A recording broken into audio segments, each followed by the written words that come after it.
Hola chicos, espero te encuentres muy pero que muy bien. Hoy tendremos una clase sobre fisiología respiratoria, donde hablaremos sobre las etapas y fases de la respiración y haremos hincapié en la mecánica ventilatoria. Así que sin más, vamos iniciando.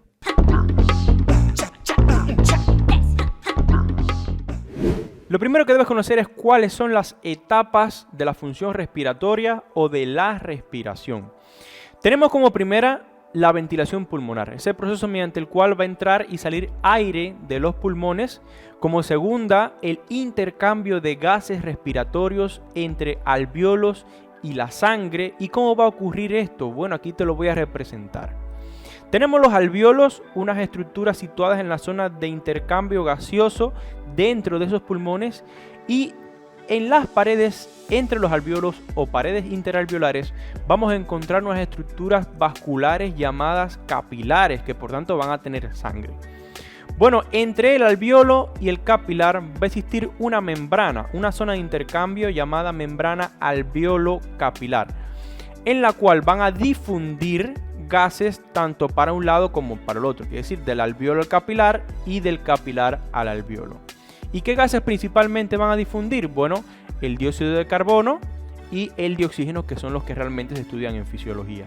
La tercera etapa de la respiración te la voy a explicar de esta forma. Durante el proceso de entrada de aire a nuestros pulmones o durante la inspiración, en el cual tomamos aire atmosférico, va a llegar un aire a esos alvéolos cargado de dioxígeno. ¿Pero para qué va a llegar cargado de oxígeno? Para que difunda a través de la membrana alvéolo capilar hacia ese capilar pulmonar. Pero el capilar pulmonar no va a ser una estructura aislada, sino que de él van a entrar y salir arterias y venas respectivamente. Como les había hablado, el dioxígeno difundió a través de la membrana alvéolo capilar hacia ese capilar pulmonar y va a ser transportado a través del sistema venoso hacia estructuras vasculares situadas a nivel tisular llamadas capilares tisulares. ¿Para qué? Para que ese dioxígeno, al llegar a ese capilar tisular, difunda hacia los tejidos y sea utilizado ese dioxígeno para los procesos metabólicos necesarios de dichos tejidos. Pero no solamente va a difundir dioxígeno, sino que de ese tejido va a salir un gas llamado dióxido de carbono hacia ese capilar tisular. Quiere decir en sentido inverso. Difundió del capilar tisular al tejido de oxígeno y va a salir del tejido hacia el capilar tisular dióxido de carbono. De tal forma que ese dióxido de carbono va a ser transportado por vía arterial para llegar otra vez hacia ese capilar pulmonar. ¿Pero para qué va a llegar al capilar pulmonar? Bueno, para difundir también a través de esa membrana alvéolo capilar, pero esta vez en sentido inverso que el que difundía el dioxígeno en condiciones normales, y va a difundir a través de esa membrana alvéolo capilar hacia ese alvéolo para después ser expulsado durante el proceso de salida de aire en nuestros pulmones o durante la expiración. Resumo entonces, dioxígeno difunde hacia el capilar pulmonar, es transportado a través de las venas hacia el capilar tisular, difunde hacia el tejido, del tejido va a salir dióxido de carbono para ser transportado por vía arterial hacia ese capilar pulmonar, difundir a través de la membrana alvéolo capilar hacia esos alvéolos y ser expulsado durante el proceso de la expiración. Este proceso mediante el cual se van a transportar gases del capilar pulmonar al capilar tisular y en sentido inverso por vía venosa y arterial respectivamente se va a conocer como transporte de gases por la sangre y constituye la tercera etapa de la función respiratoria. Hay una cuarta etapa llamada respiración celular, que la veremos principalmente en bioquímica y que por tanto no tocaremos en estas clases de fisiología, y una quinta etapa llamada regulación de la respiración, de la cual hablamos en un video anterior o en un curso que tuvimos anterior sobre regulación de la respiración y que por tanto pueden revisar en el canal. Vistas todas las etapas, en esta clase hablaremos solamente sobre ventilación pulmonar y dentro de la ventilación pulmonar la mecánica ventilatoria. Proceso en el cual va a entrar y salir aire de los pulmones y sobre el cual van a actuar determinados factores. Primeramente tenemos a los músculos respiratorios, esos músculos que van a participar en la respiración, la elasticidad que tengan el tórax y los pulmones, las presiones intraalveolar, intrapleural y transpulmonar Y como cuarto factor, la tensión superficial y agente tenso activo. Pero en esta clase, dentro de la mecánica ventilatoria, veremos los músculos respiratorios que van a actuar sobre las dos fases de dicha mecánica ventilatoria. ¿Cuáles van a ser? La inspiración o la entrada de aire a los pulmones y la expiración o salida de aire a los pulmones. Así que ahora mismo veremos cuáles son los músculos y qué funciones van a tener. Inspiración y expiración. Les traje aquí dos esquemas o dos modelos del Guyton para que puedan comprender mejor esto.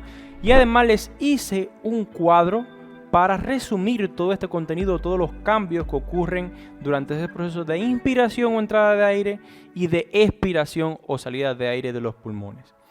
Lo primero que veremos es el diafragma. ¿Qué va a ocurrir sobre el diafragma? Bueno, durante el proceso de la inspiración se va a contraer, quiere decir se va a aplanar y va a tirar de las superficies inferiores de los pulmones hacia abajo, propiciando por tanto un aumento del diámetro vertical de la caja torácica. Las costillas, ¿qué va a ocurrir sobre ellas? En condiciones normales se encuentran un poco hacia abajo, dirigidas hacia abajo, descendidas. Bueno, en el caso de la inspiración, con esa expansión pulmonar, dichas costillas se van a elevar, aumentando por tanto el diámetro antero-posterior del tórax. Además de que el esternón, con esta elevación de las costillas, se va a proyectar hacia adelante y además van a actuar otros músculos aparte del diafragma, como van a ser los intercostales externos, el esternocleidomastoideo, que tiene que ver con esa proyección hacia adelante del esternón, y otros sobre las costillas, que van a ser los serratos anteriores y los escalenos.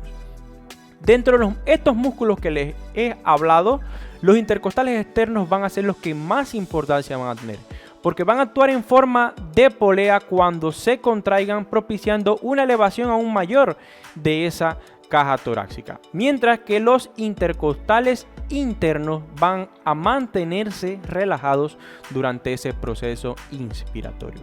Durante la expiración, que es un proceso pasivo, el diafragma se va a relajar, y con la relajación de ese diafragma va a ocurrir un proceso llamado retroceso elástico de los pulmones y la caja torácica.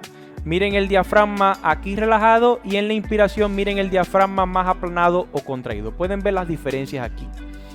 Con ese retroceso elástico de los pulmones y la caja torácica, las costillas van a descender y el esternón va a caer hacia detrás, dirigiéndose hacia la columna vertebral.